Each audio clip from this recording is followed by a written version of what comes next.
చెప్పండి అందరూ రెండు చేతులు పైకెత్తండి గట్టిగా హల్లెలూయా చెప్పండి హల్లెలూయా. సమయం 1:21 అయింది. అంటే మనం సమయానికి మాత్రం రాటలా, సమయానికి అస్సలు రాటలా. మీరు బాగా ఈరోజు చెప్పే వాక్యం మీద మీ మనసు పెట్టండి.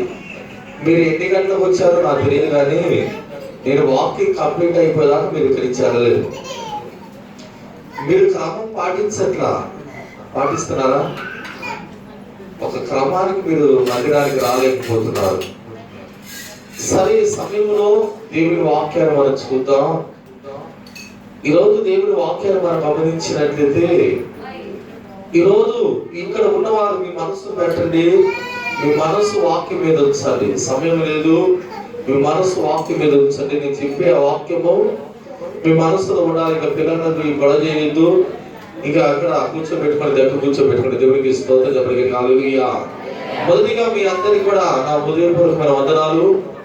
మరి సమయంలో పిచ్చయ్య గారికి కూడా వందనాలండి. ఎందుకంటే మరి తనకు అయ్యా ప్రార్థనకి రాగానే కొద్ది కష్టంగా మాట్లాడాడు, కానీ దేవుని సేవకుడు చెప్పాడని గౌరవించి ఈరోజు దేవుని మందిరానికి వచ్చి కూర్చున్నాడు. దేవుడు తన కుటుంబాన్ని ఆశీర్వదించును గాక. ఆమేన్. చూద్దాం, ఈ రోజు నా వాక్యాన్ని మనం గమనిద్దాం. ఈ లోకములో మన ఇష్టానుసారంగా మనం బ్రతకొచ్చు, మన ఇష్టానుసారంగా మనము నడవచ్చు, మన ఇష్టం వచ్చినట్లుగా మన జీవితాన్ని కొనసాగించవచ్చు. నువ్వు అనుకుంటావు నా ఇష్టానుసారంగా నేను జీవిస్తాను, నా ఇష్టం అండి అని. అయితే నీకు ఇష్టానుసారమైన జీవితానికి ఒక రోజు ఒక ముగింపు వచ్చినప్పుడు నువ్వు జీవించిన జీవితానికి తగినట్లుగా నీకేం కలుగుతుందంట? శిక్ష ఏం కలుగుతుందంటే నువ్వు జీవించిన ఆ జీవితానికి తగినట్లుగా నీ మీదకి శిక్ష వస్తుంది. ఎందుకంటే నువ్వు ఏ జీవితాన్ని జీవించావో అది ఇష్టానుసారంగా జీవించడం వలన ఆ యొక్క శిక్ష అనేది నీ మీదకి రావటం వస్తుందంట. దేవునికి స్తోత్రం. దేవుని వాక్యం మనకు తెలియచేయబడుతున్న మాట ఏంటంటే, చూడండి, గలతీయులకు రాసిన పత్రిక 6వ అధ్యాయము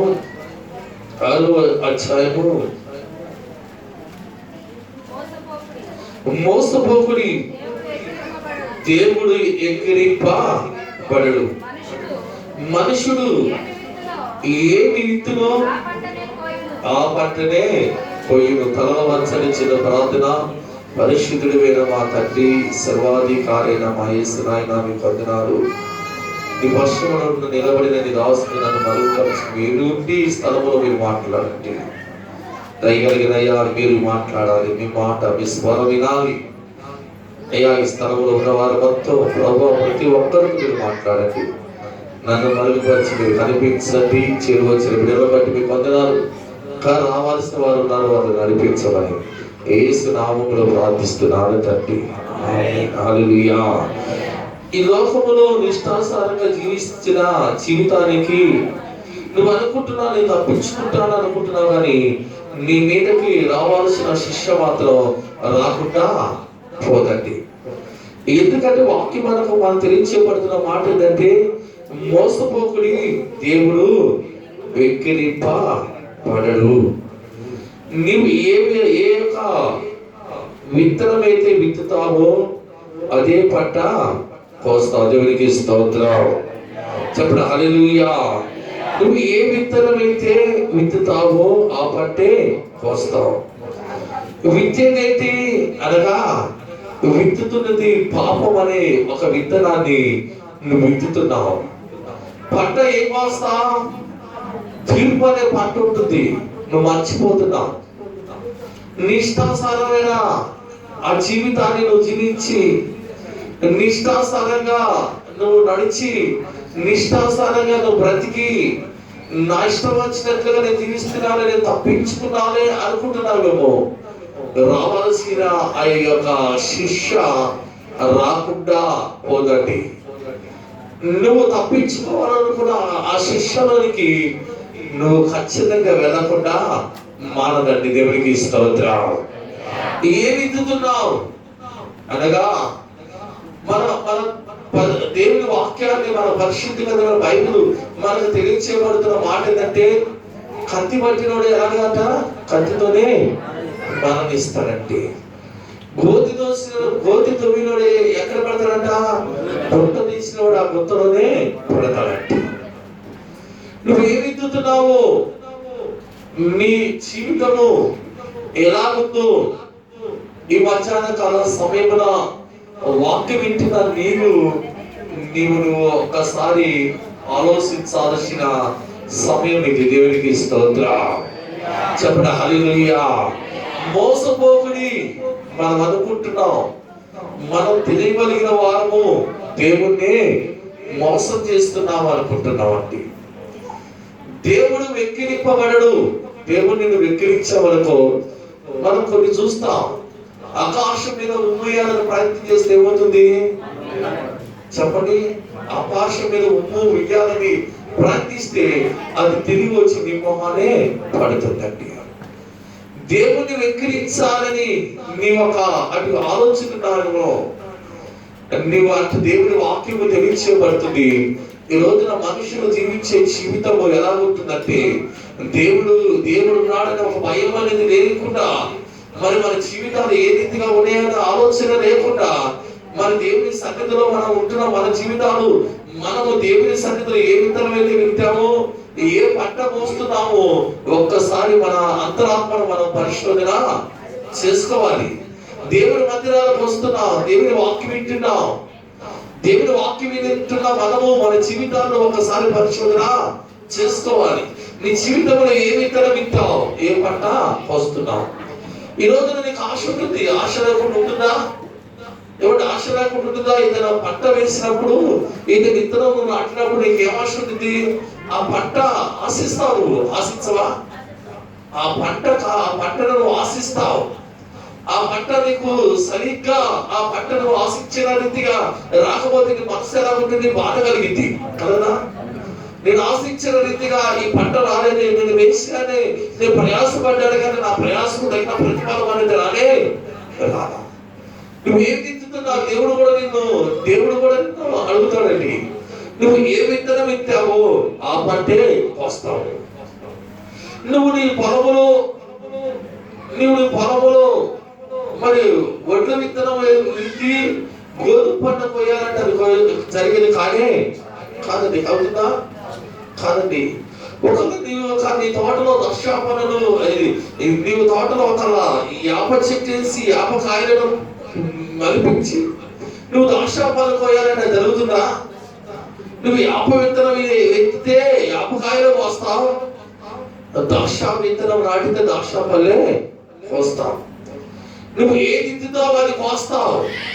నీ జీవితం ఎలాగా ప్రారంభించబడిందో నీ జీవితానికి తగిన ఆ యొక్క ప్రతిఫలం అనేది ఖచ్చితంగా నీకు రాకుండా పోదండి. దేవునికి స్తోత్రం. నీకు రాకుండా పోదు. ఇక్కడ మన పరిశుద్ధంగా తెలియని బైబిల్లో కయ్యోను ఏబేలు గురించి మనం వింటలేదా? కయ్యోను ఏబేలు గురించి మీ మనసు, మీరు తలలో నా వైపు వాక్యం చెప్పేటప్పుడు నా మొహం చూడండి. అర్థమైందా? చూడండి అమ్మా, మీరు ఎంత ఉన్నా ఇక్కడ మాత్రం దేవుని సేవకుడు చెప్పినట్టు మీరు చేయాలి. మీరు వాక్యం చెప్పేటప్పుడు ఎటు చూడాలి? నా మొహం చూడాలి. వాక్యం చెప్పేటప్పుడు నా వైపు చూడాలి. నేను వాక్యాన్ని చదవాలి అన్నప్పుడు మీరు బైబిల్ వైపు చూడాలి. చదివిన తర్వాత మాట్లాడేటప్పుడు ఎవరి వైపు చూడాలి? నా వైపు చూడండి. దేవునికి స్తోత్రం. కయ్యోను ఏబేలును గురించి మనం విన్నాం. కయ్యోను ఏం చేశాడు?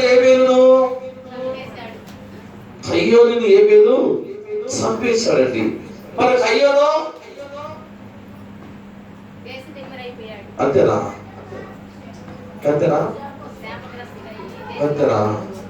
మరి కయ్యోను ఎవరు చంపారు?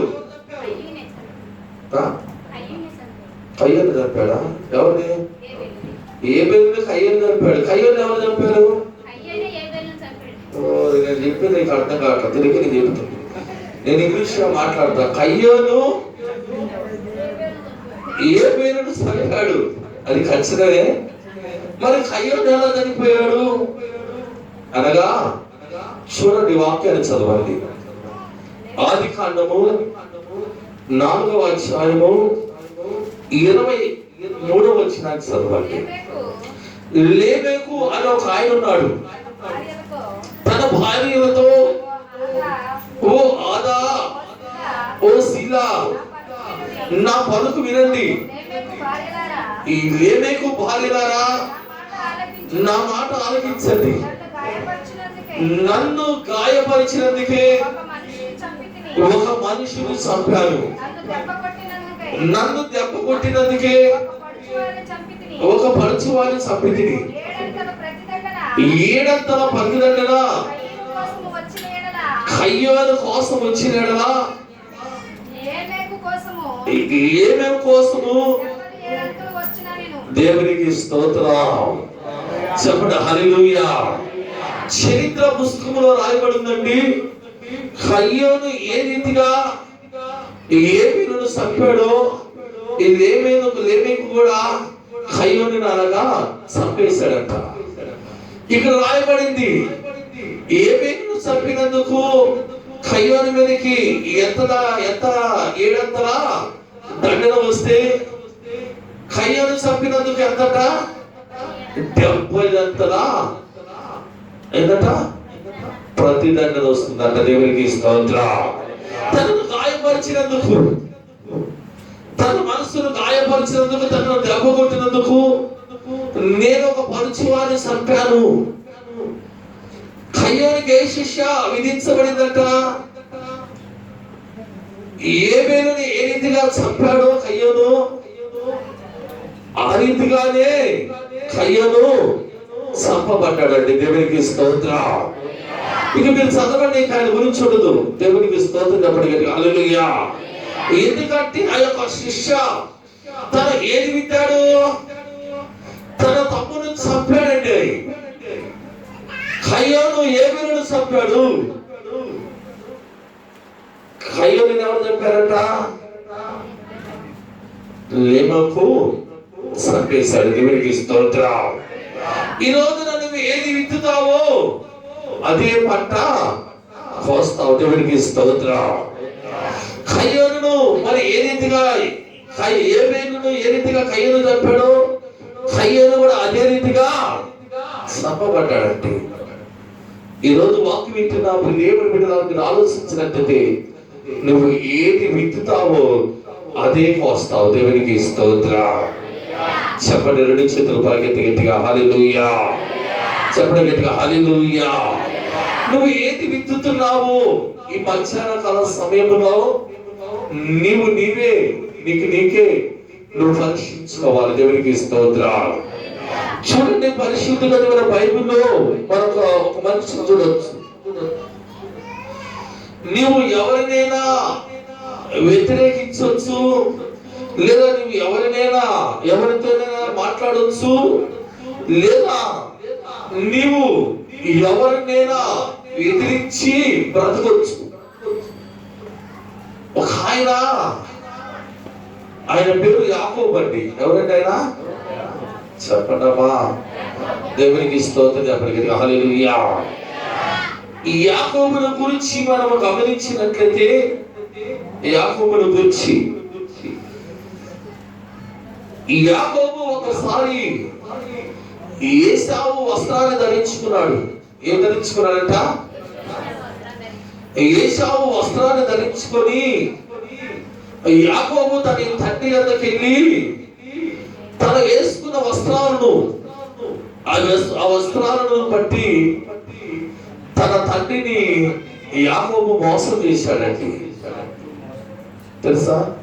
చూడండి, వాక్యాన్ని చూద్దాం. త్వరగా చూడండి. ఆదికాండము 27వ అధ్యాయము 15వ వచనం చదవండి.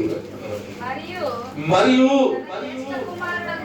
తన జ్యేష్ఠ కుమారుడగు ఏశావునకు సొగసైన వస్త్రములు తన యొద్ద ఇంట్లో ఉన్న, తన ఇంటి యొద్ద ఉన్నాయి కనుక రేప్కా వాటిని తీసి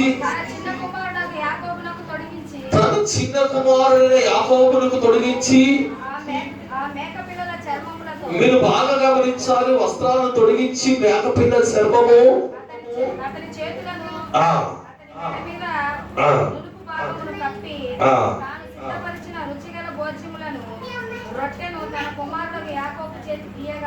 దేవునికి స్తోత్ర, హల్లెలూయా. ఇప్పుడు యాకోబుగా వస్త్రాలను తొడిగించి ఆ మేక చర్మమును తొడిగించి ఎక్కడ పంపించిందట? తన తండ్రి వద్దకు పంపించింది. తను వెళ్ళి ఏశావు వస్త్రాలను ధరించుకుని వెళ్ళి తన తండ్రిని, నా తండ్రి, నేను అనగా, తండ్రి అన్నాడు, గుడ్డివాడు కదా, ఎవరు నువ్వు అనగా, నేను నీ కుమారుడైనా, నీ జ్యేష్ఠ కుమారుణ్ణి ఏశావుని నేను అనే మాట అన్నాడండి. అప్పుడు తన తండ్రి దగ్గరికి రా అని ఆ వస్త్రాలను ఆ యొక్క తనను తడివి చూసినప్పుడు, తను తడివి చూసినప్పుడేమో ఏశావులాగా, స్వరమేమో యాకోబులాగా. ఇప్పుడు మాట ఏమో యాకోబులాగా ఉంది.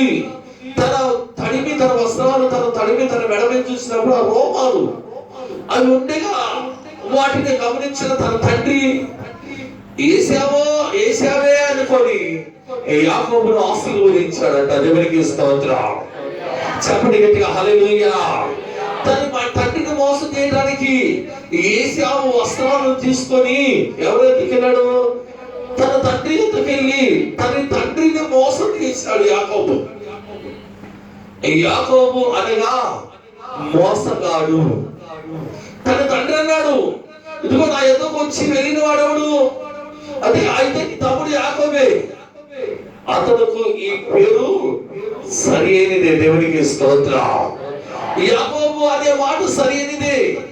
యాకోబు అనే మాటకి మోసగాడు, నన్ను మోసం చేసింది దీవెనలన్నీ కూడా తీసుకెళ్ళిపోయాడు అన్నాడు. సరే, యాకోబు అక్కడి నుంచి వెళ్ళిపోయి తన మేనమామ ఎదుకు చేరాడండి. అక్కడికి వెళ్ళిన తర్వాత యాకోబు ఏమైపోయాడు? మోసపోయాడు. మీరు గమనించండి, అక్కడ ఏమైపోయాడు? మోసపోయాడు. అదే యాకోబుని తన కుమారుడు మోసం చేశారండి. తన కుమారుడు ఏం చేశారో తెలుసా? ఏసోబు వస్త్రాన్ని తీసుకొని వచ్చి యాకోబు ఎందుకు తీసుకొచ్చి, మా తండ్రి ఇదిగో నీ కుమారుడు ఏసోబు వస్త్రము, ఆ కూర ముఖాలు తమ్ముడిని ఏసోబుని తినేసి అని చెప్పగా ఆ వస్త్రాలను పట్టుకొని గుర్తుపట్టి తన తండ్రి ఎంతగానో ఏడ్చాడంట. దేవునికి స్తోత్రం. ఏ వస్త్రమైతే చూపించి యాకోబు తన తండ్రిని మోసం చేశాడో ఆ వస్త్రాన్ని తీసుకొచ్చి ఏం చేశారంట? యాకోబుని మోసం చేశారండి. దేవునికి స్తోత్రం. ఏ ఇత్తనమైతే విత్తాడో ఆ పట్టే, చెప్పండి, ఏమి విత్తాడైనా ఆ వస్త్రాలు చూపించి మోసం చేశాడు. ఈయనకి వస్త్రాలు చూపించి వాళ్ళ కొడుకులు మోసం చేశారు. చూడండి, ఆ మాట కూడా చూపిస్తారు. తర్వాత చూడండి, ఆదికాండము 37వ అధ్యాయము 31వ వచనం. వారు ఏసోబు అంగీని తీసుకొని ఒక మేక పిల్లను, మీరు గమనించారు, అక్కడ కూడా వస్త్రము మేక పిల్ల. ఎవరు? యాకోబు చేసినప్పుడు అది అక్కడ అదే పరిస్థితి, ఇక్కడ కూడా అదే వస్త్రము అదే మేక పిల్ల కనిపిస్తుంది. చదవండి. మేక పిల్లను చంపి ఆ రక్తంలో అంగి ముంచి ఆ విచిత్రమైన నిలువుట అంగీని పంపగా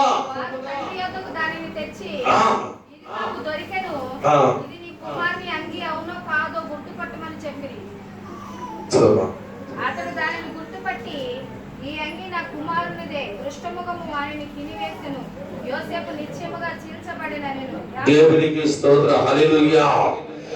యాకోబు చేసిన పనికి, ఆ మోసానికి, అదే మోసపోయిన యాకోబు ఎంతగానో ఏడ్చాడు, ఎంతగానో దుఃఖపడ్డాడు, ఎంతగానో బాధపడ్డాడండి. దేవునికి స్తోత్రం.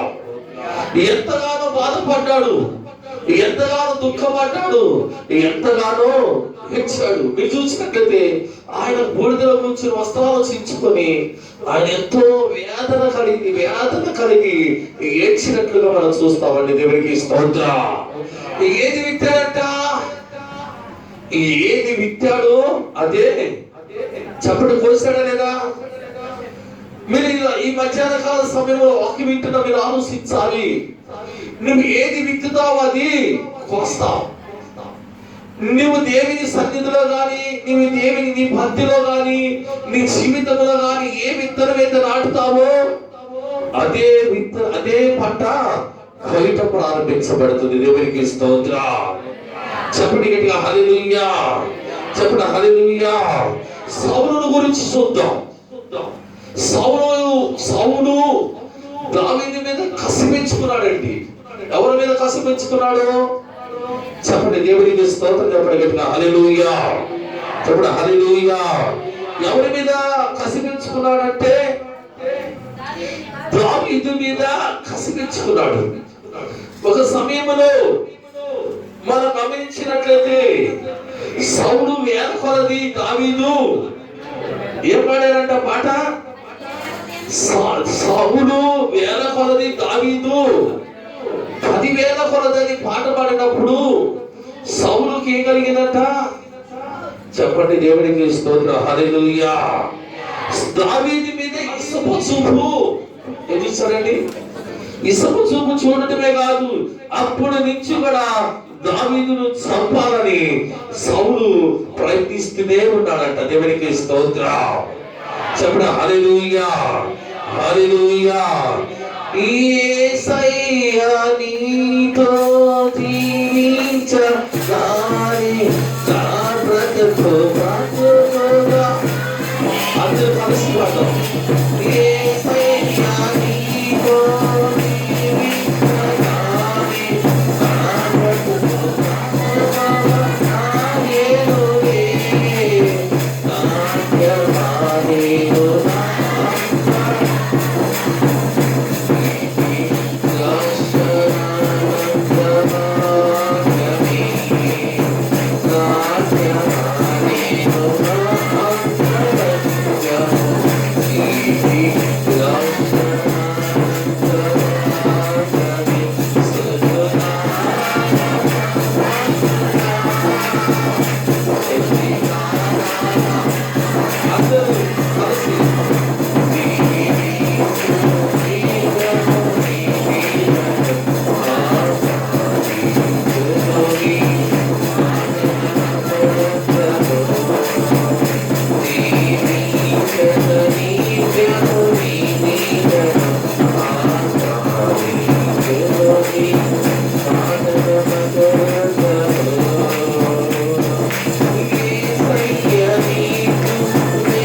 సౌలు దావీదు మీద ఇసప చూపు ఏం చూశారంట?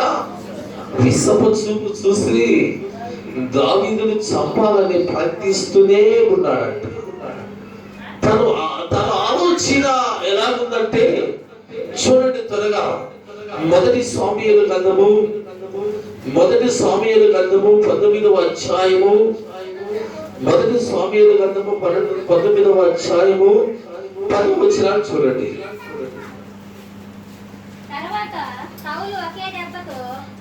తర్వాత సౌలు ఒకే దెబ్బతో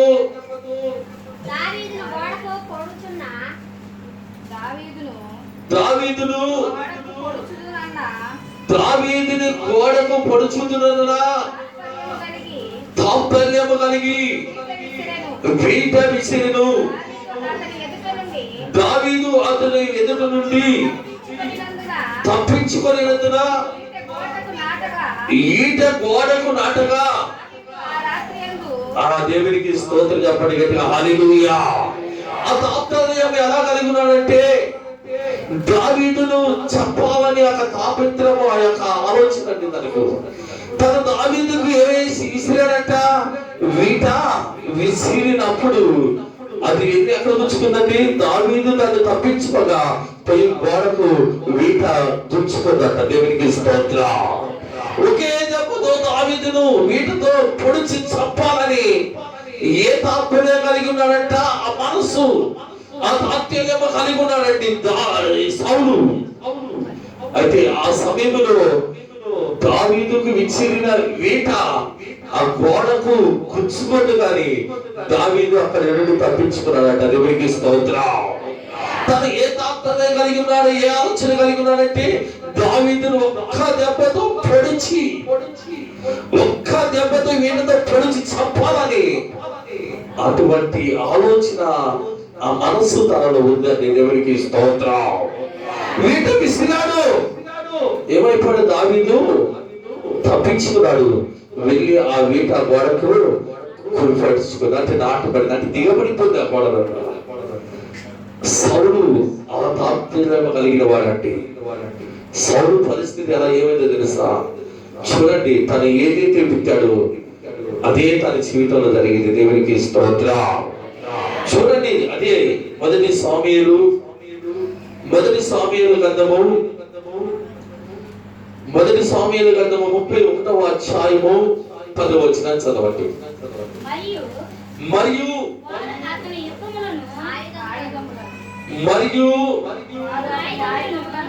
వారు తమ ఆయుధములను ఒకరు చదవండి.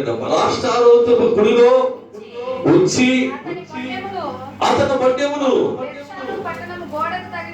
ఏ పట్టణము గోడకు, ఆ పట్టణము గోడకు మొండాన్ని తగిలించాడండి. చదవమ్మా. అయితే ఫిలిష్తీయులు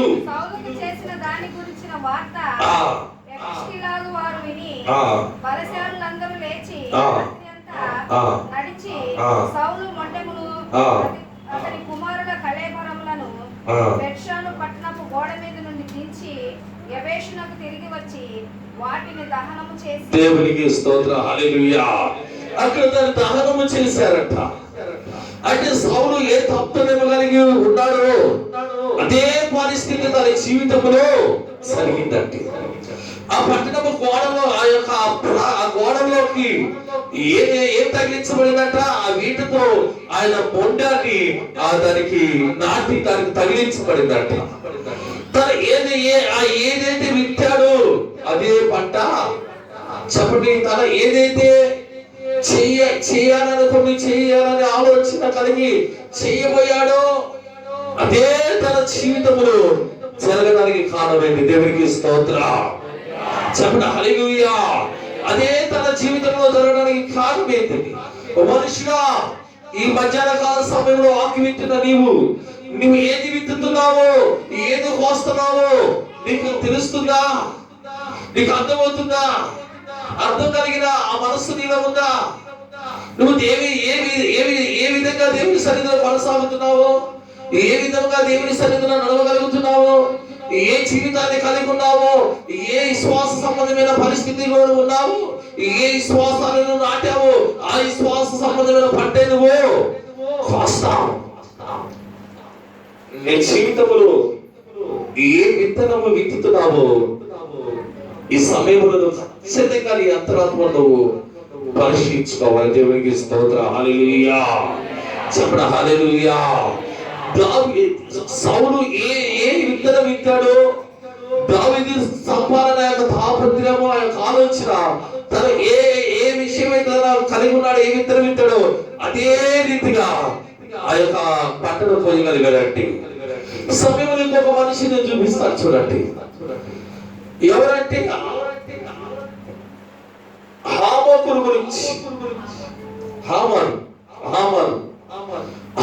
గురించి మీరేమనుకోక, నాకు జ్ఞానం తెలియదు, మీరు దాన్ని కొద్దిగా అర్థం చేసుకోలేదు. నాకు బాగా నచ్చి అసలు మాట్లాడు నేను నేను మాట్లాడే మాట ఎవరికి అర్థం కాదు. మా మాస్టర్ వారు ఎత్తి వామ్మ అప్పుడేంటి ఇప్పుడేనని దేవుడి సేవ నుంచి కనుక దేవుడు నన్ను నిలబెట్టాడు. దేవుడికి స్తోత్రం చెప్పడానికి. హల్లెలూయా. మీరు పట్టుకోవచ్చు. అప్పుడప్పుడు నా నోరు అప్పుడప్పుడు తిరక్క ఒక మాట ఒక అక్కడ కొద్దిగా అర్థం కాకుండా మీకు అర్థం కాకపోవచ్చు. మీరు అర్థం చేసుకుంటారని నేను ఆశిస్తున్నా. దేవునికి స్తోత్రం చెప్పండి. హల్లెలూయా. ఈయన మొద్దుకాయ గురించి విని ఒక పెద్ద ఉరికంపం చేయించాడంట. ఎంతట చాలా ఎత్తైన ఉరికంపము ఉరిని చేయించి దానిని మొద్దుకైన ఉరి తీయాలని అటువంటి ఆలోచన ఎవరు ఉందంటండి? హామానులో ఉందంట. దేవునికి స్తోత్రం. చదవండి త్వరగా, వాక్యాన్ని చూపిస్తాను. త్వరగా చదవండి. ఎస్తేరు గ్రంథము 7వ అధ్యాయం 9వ వచనం చూడండి. 7వ అధ్యాయం 9వ వచనం చూడండి.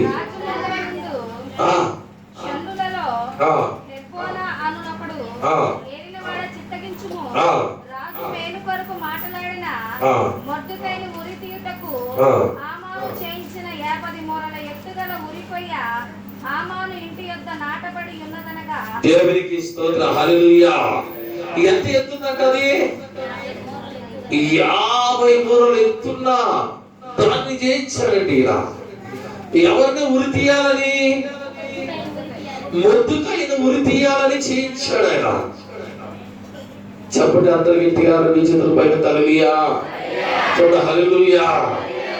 ఎందుకు ఆయన అలాగనగా చూడండి. ఎస్తేరు గ్రంథంలోనే 5వ అధ్యాయం 14వ వచనం కూడా మీరు చూడండి.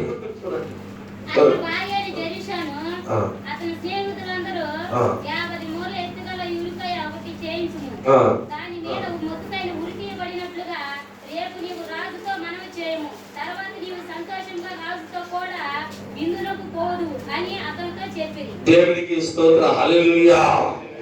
ఎందుకంటే వాళ్ళకు చేసింది ఏం చేశాడు మొద్దుకాయ అంటే, తను వెళుతున్న సమయంలో ఆయన కూర్చున్నవాడు తను లేచి ఏదట ఏం చేయలేదట అంటే ఆయనకు నమస్కారం. అంటే చాలా మంది మన యొక్క మాటలో మనం చెప్పుకోవాలంటే చాలా మందిని కూర్చుంటారు. కూర్చున్నప్పుడు ఎవరైనా ఒక పెద్దోళ్ళు వచ్చినప్పుడు ఏం చేస్తారు? కూర్చున్నాండి అయ్యారు అట్లానే ఏంటంట అదే అలాగా లేకుండా కూర్చునేసరికి ఈ యొక్క ఎవరైనా ఆఫీసర్ గారు ఎవరైనా పెద్దోళ్ళు వచ్చినప్పుడు ఆయన కూర్చున్నారు, వీడికి అంత గర్వం వచ్చింది. నేను వచ్చిన ఇదే జరిగిందండి. మొదటిగా ఈ విషయంలో ఇదే నేను ఉండగా నాకు నమస్కారము చేయకే ఉండుట.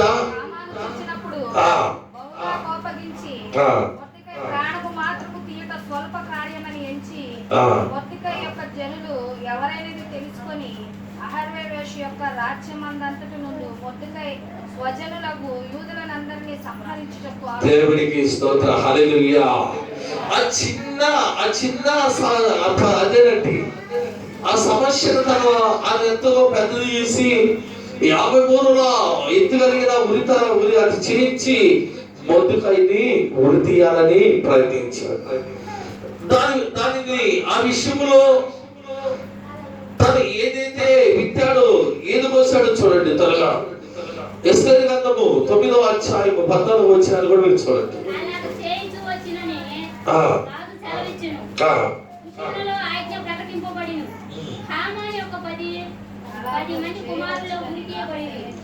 అలాగా చేయవచ్చిన రాజు సెలవిచ్చును,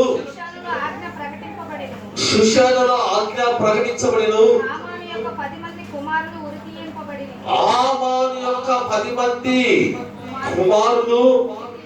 ఉరి తీయబడిరి. దేవునికి స్తోత్రం చెప్పండి. అందరు గట్టిగా నీ చేతులు పైకి హల్లెలూయా చెప్పండి. హల్లెలూయా.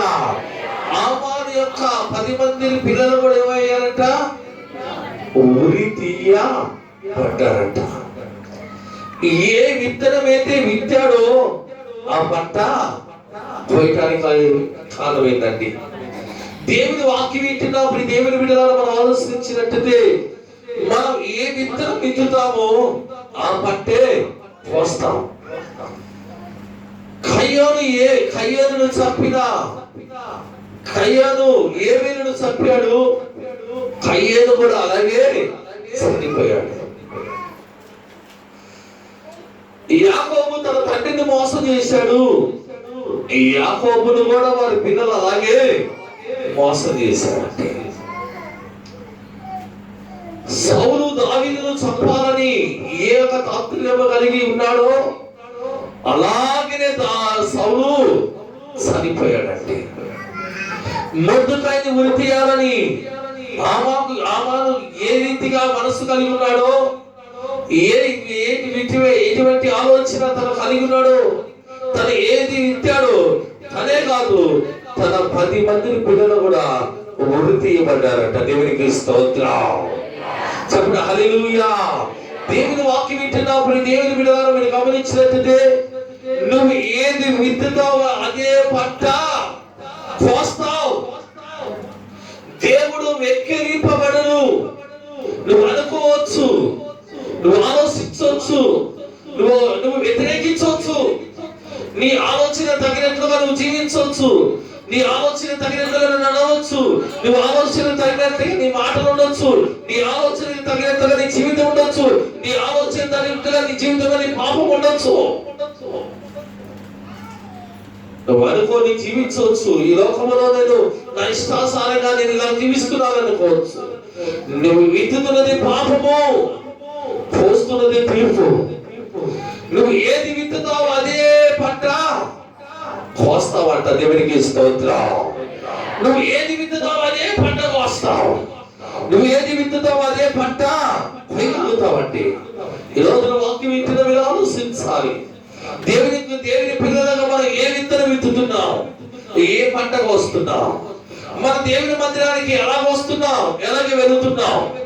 దేవుని మందిరంలో దేవుని అంటే మనకి ఏ భయం ఉంది, దేవుని సంఘం అంటే ఏ ఆలోచన ఉంది, అసలు దేవునిలో మనం ఏ సహవాసం కలిగి ఉన్నాం, నువ్వు ఏ మనస్సు కలిగి ఏ విత్తనం విత్తుతున్నావు చెప్పండి. దేవునికి స్తోత్రం చెప్పండి. హల్లెలూయా హల్లెలూయా చెప్పండి. అందరూ కూడా గట్టిగా హల్లెలూయా చెప్పండి. హల్లెలూయా హల్లెలూయా హల్లెలూయా.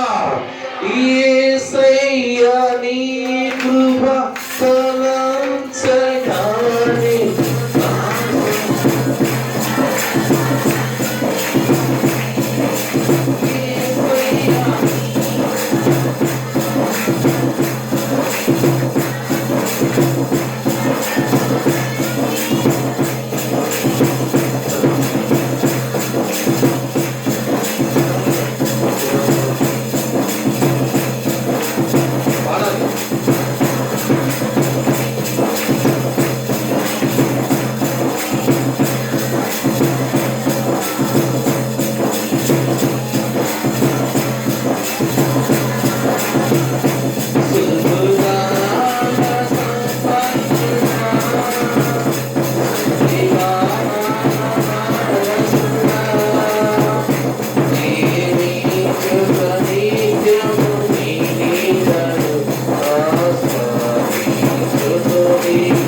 వింటున్నాం దేవుని బిడ్డలారా?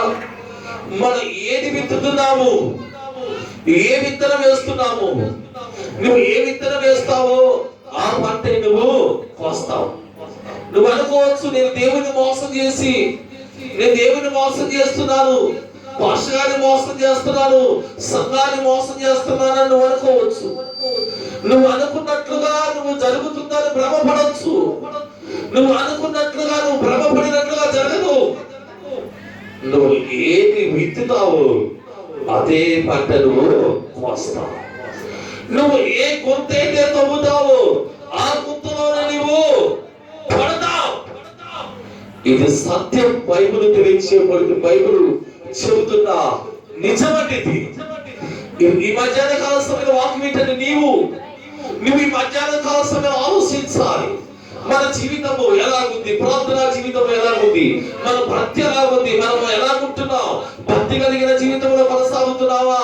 దేవునికి సంఘానికి మాదిరికరంగా ఉన్నావా? లేదా నీ ఇష్టాసారంగా బ్రతుకుతున్నావా? లేదా నీ ఇష్టాసారంగా తిరుగుతున్నావా? లేదా నీ ఇష్టాసారంగా జీవిస్తున్నావా? నువ్వు అనుకుండవచ్చు. ఈ మధ్యాహ్న కాల సమయంలో పరిశుద్ధాత్ముడు చెబుతున్నాడు, నువ్వు ఏది విత్తుతావో అదే కోస్తావు. దేవునికి స్తోత్రం. చెప్పండి హల్లెలూయా. నువ్వు ఏది విత్తుతావో నువ్వు అదే కోస్తావండి. గమనించండి. మీరందరూ కూడా